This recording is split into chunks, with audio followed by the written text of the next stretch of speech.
मेरा नाम राहुल है और मैं बिजली उपभोक्ता मंच दिल्ली का को कन्वीनर हूँ। तो आप जो यहाँ पे विरोध प्रदर्शन करने आए जंतर मंतर पे, क्या रीजन रहे? ये रीजन है, मोदी सरकार ने पिछले साल एक बिजली संशोधन विधेयक लाया था जिसमें कि साफ तौर पे बहुत सारे ऐसे परिवर्तन लाए गए हैं जिसके तहत बिजली आज पूरी तरीके से निजी हाथों के हवाले कर दी जा रही है। एक पूरी योजना बनाई जा रही है। जब वाजपेयी सरकार थी केंद्र में, उस समय 2003 में ही उन्होंने बिजली को एक तरीके से सेवा क्षेत्र से निकालकर पूरी तरीके से कमर्शियल क्षेत्र में ले आने का एक पूरा रास्ता तैयार कर दिया था। और इसी रास्ते पर आगे बढ़ते हुए आज मोदी सरकार पूरी तरीके से पूंजीपतियों को ये मुनाफा सुनिश्चित करने के रास्ते को खोलते हुए बिजली जैसा एक जो अत्यंत बुनियादी सेवा क्षेत्र है, जो आम जनता का आज एक जीने का एक पूरा एक मूलभूत ज़रूरत है, जिसके बिना आज हम जी नहीं सकते, बिजली इतना एक आवश्यक वस्तु है, इसको भी पूरी तरीके से बेचने के लिए, मुनाफा कमाने के लिए पूंजीपतियों को एक रूप से उनको सौंपने का एक योजना बना रही है।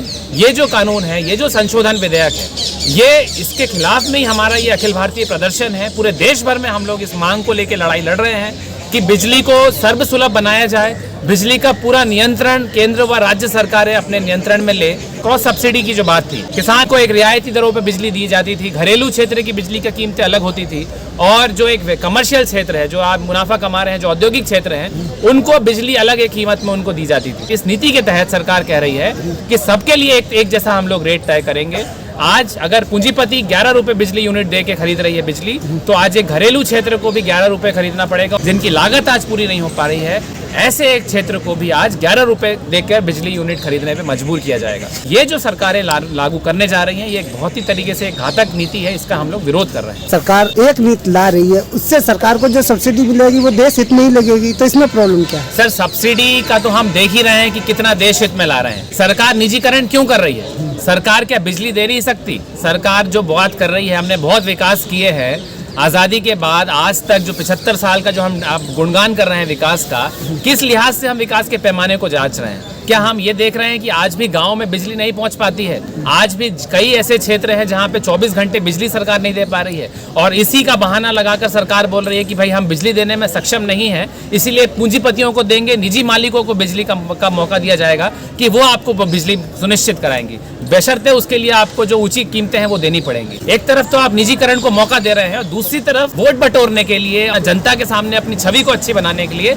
आप कह रहे हैं कि हम सब्सिडी देंगे। अरे सब्सिडी का पैसा भी तो आम जनता का ही पैसा है। जो टैक्स के रूप में आप हमसे लेते हैं, उसी पैसे से आप पूंजीपतियों का जो घाटा है उसको पूरा करेंगे। तो आप विकास के लिए कहाँ काम कर रहे हैं? आप तो सब्सिडी का पैसा जन कल्याण के लिए लगाएंगे। आप सड़कें बनाइए, आप अस्पताल बनाइए, आप स्कूल खोलिए। आप शिक्षा के बजट को घटा रहे हैं, आप स्वास्थ्य के बजट को कम कर रहे हैं, और आप कह रहे हैं कि हम सब्सिडी देंगे। ये एक प्रलोभन की नीति है। सरकार की नैतिक जिम्मेदारी है कि वो बिजली का वितरण से लेके, उत्पादन से लेके, तमाम तरीके का जो प्रक्रिया है उसको अपने हाथ में ले। सरकार उसको सुचारू रूप से चलाए और कम रेट में उसको मुहैया कराए। कि अगर सरकार ये कहती है कि हमारे पास फंड की कमी है और इसीलिए हम लोग गांव शहर तक बिजली नहीं पहुंचा पा रहे हैं, तो ये साफ तौर पे हमें समझना पड़ेगा कि कितना एक दोगली बात है। एक तरफ तो आप कई हजार करोड़ रुपए लगाकर एक तरीके से आलीशान अपना एक विस्ता बना रहे हैं, जहां पे आपके ऐशो आराम की जरूरतों को पूरा करने के लिए, और वहां आप देश के जो जन कल्याणकारी योजनाएं हैं उसको आप औने पौने दाम पे पूंजीपतियों को दे रहे हैं। ये जो तमाम जो बड़े बड़े रेल है, कोयला है, लोहे का इस्पात की जो कारखाने हैं, बिजली है, परिवहन है, ये शुरुआत में किसके हाथ में थे? तमाम तो सरकार ने क्षेत्र लगाए। अरबों खरबों रुपए जो निवेश किया पूरी बिजली की लाइनों को बिछाने में, बिजली का उत्पादन करने में, ये तो जनता की संपत्ति, जनता के पैसों से ये खड़ा हुआ है। लेकिन आज जब ये मुनाफा दे रही है, जब आज ये पूरी तरीके से जन कल्याण के हित में है, तो ये बना बनाया पूरा ढांचा आप पूंजीपतियों को दे रहे हो, सौंप रहे हो औने पौने दाम पे। ये आपको किसने अधिकार दिया कि जनता के टैक्सों से जो आपने निर्माण किया, आज आप किसको किसी तरीके से ये दिखा रहे हो कि आप सक्षम नहीं हो या घाटा है? इस तरीके की बहानाबाजी लगा के आप जनता की जो संपत्ति है उसको पूंजीपतियों को दे रहे हो। ये रिलायंस का तो ये ढांचा नहीं है। ये जो पूरी लाइन बिछी हुई है, जो पूरा ट्रांसमिशन है, ये क्या रिलायंस ने बिछाया है? क्या अदानी ने बिछाया है? ये जनता के पैसों से बनाया हुआ है। तो आप कैसे इसको दे सकते हो कि आप इसको आप चलाओ? सिर्फ मुनाफा कमाने के लिए आप अंबानी को दे रहे हो। साफ तौर पे भारतीय रेल का हाल क्या कर रहे हैं? ये जो पूरा भारतीय रेल है, जो जनता के गाड़ी कमाई से, टैक्सों के पैसे सरकार ने बनाया है, आज इसके संचालन की पूरी जिम्मेदारी आपने प्राइवेट प्लेयर्स को दे रहे हो। 150 ट्रेनों के, 150 रूटों के आपने प्राइवेट हाथों में दे दिया। तो ये तो साफ तौर पे दर्शाता है कि जनता, सरकार ये पूंजीपतियों की आज पूरी सेवादार तरीके से काम कर रही है, उनकी दलाली कर रही है, उनको कैसे मुनाफा पहुंचाया जाए उन्हीं के लिए काम कर रही है। नई शिक्षा नीति सरकार ला रही है, शिक्षा को पूरी तरीके से पूंजीपतियों को मुनाफे के लिए छूट दे रही है, खुली छूट दे रही है। इस बिजली कानून के खिलाफ भी जनमत तैयार करते हुए लड़ाई को संगठित करना है, तभी हम ये सुनिश्चित कर सकते हैं कि बिजली जैसी सेवा क्षेत्र को भी हम हासिल कर सकते हैं। धरना या इकट्ठे होना, क्या यही समस्या का समाधान रह जाएगा? हर आदमी अपनी बात मनवाने के लिए धरना प्रदर्शन करेगा? देखिए, जायज मांगों को उठाने का तो एक ही तरीका है। आप अगर देखेंगे कि संसद में अगर आप सोचें कि संसदीय प्रणाली से कोई तरीके से हल निकलेगा या विपक्ष की कोई भूमिका होगी, इसमें विपक्षी पार्टियां जो हैं इसमें कुछ शोर करेंगी, ऐसा आज देखने को नहीं मिलता। ये जो तमाम पार्टियां हैं, जो तमाम राजनीतिक दल हैं, इन सभी का एक ही उद्देश्य है पूंजीपतियों की, उनको कैसे मदद पहुंचाए। तो सबका एक ही मकसद है कि पूंजीपतियों की दलाली करना है। चाहे कांग्रेस ने हो, कांग्रेस ने भी पिछले 50 सालों में देश में हर तरीके की चीज़ों का निजीकरण लेके आए, उसी सिलसिले को आज बीजेपी आगे बढ़ा है। तो कोई अंतर नहीं है और आप इनसे बिल्कुल उम्मीद नहीं कर सकते कि सदन में ये इसके खिलाफ में आवाज उठाएंगे या जनता का प्रतिनिधित्व करेंगे।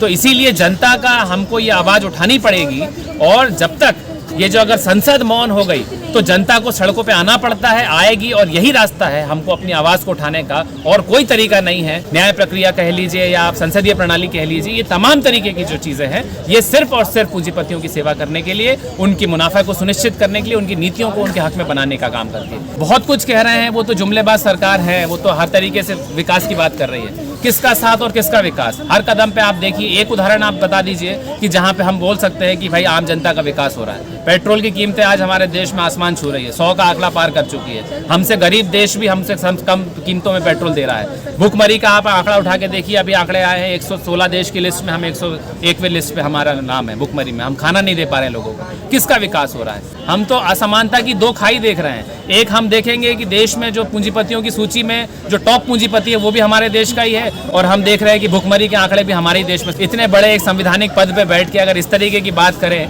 पहले तो आप उनको किसान मानने से इनकार कर रहे थे, पहले तो आप कह रहे थे कि चंद किसान हैं, आज भी जब आपने वापस लिया तो आप ये कह रहे थे कि हम चंद किसानों को नहीं मना पाए। तो अगर चंद किसानों का प्रभाव इतना है कि देश की फूड खाद्य समस्याएं बढ़ गई हैं कि लाखों लाख टन अनाज सिर्फ गोदाउन में इसलिए सड़ के फेंक दिया जाता है क्योंकि उसकी प्रॉपर देखभाल नहीं होती है, बरसात में भीग के वो अनाज सड़ जाता है।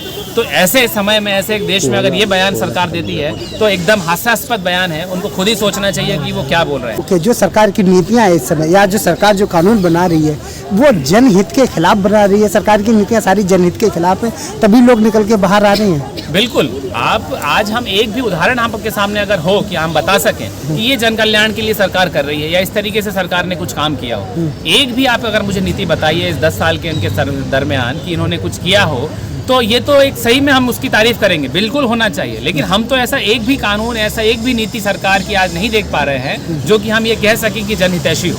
आज हर तरीके से सरकार जाम जनता का खून की आखिरी की मतलब बूंद को भी चूस लेने का काम कर रही है। बैंकों का निजीकरण हो रहा है, बीमा क्षेत्र का निजीकरण हो रहा है, रेलवे का निजीकरण हो रहा है, शिक्षा को आज पूरी तरीके से आपने बर्बाद करने की नीतियों को ला रहे हैं। आज आप यूपीएससी के छात्र बैठे हुए हैं यहाँ धरने पे, लेकिन हमको ये समझना पड़ेगा कि धर्म करने से ना पेट पलता है, ना ही बच्चों की शिक्षा होती है, ना ही स्वास्थ्य सेवाएं पूरी होती है, और ना ही हमको बिजली मिल पाएगी। इसलिए असली मुद्दों पे हमको समझना पड़ेगा, बात करना पड़ेगा, चर्चा करनी पड़ेगी। तर्क वितर्क के आधार पर अगर हमसे कोई ये बोले कि हाँ ये कानून बेहतर किया है सरकार ने, तो बिल्कुल हम मानेंगे। हम ऐसा नहीं है कि आंख बंद करके विरोध करना जानते हैं, लेकिन जो जायज़ मांगे होगी उसको लेके जब तक आवाज़ नहीं उठाएंगे तब तक ये भी नहीं होगा कि सिर्फ हमने सरकार को चुन लिया और हम इसी भरोसे बैठे रहेंगे कि वो हमारे लिए कुछ कर रही है। अगर आपने अभी तक सनराइज समाचार को सब्सक्राइब नहीं किया है तो सनराइज समाचार को सब्सक्राइब कीजिए और बेल आइकन को भी दबा दीजिए ताकि आप हमारे आने वाली वीडियो का नोटिफिकेशन सबसे पहले पा सकें।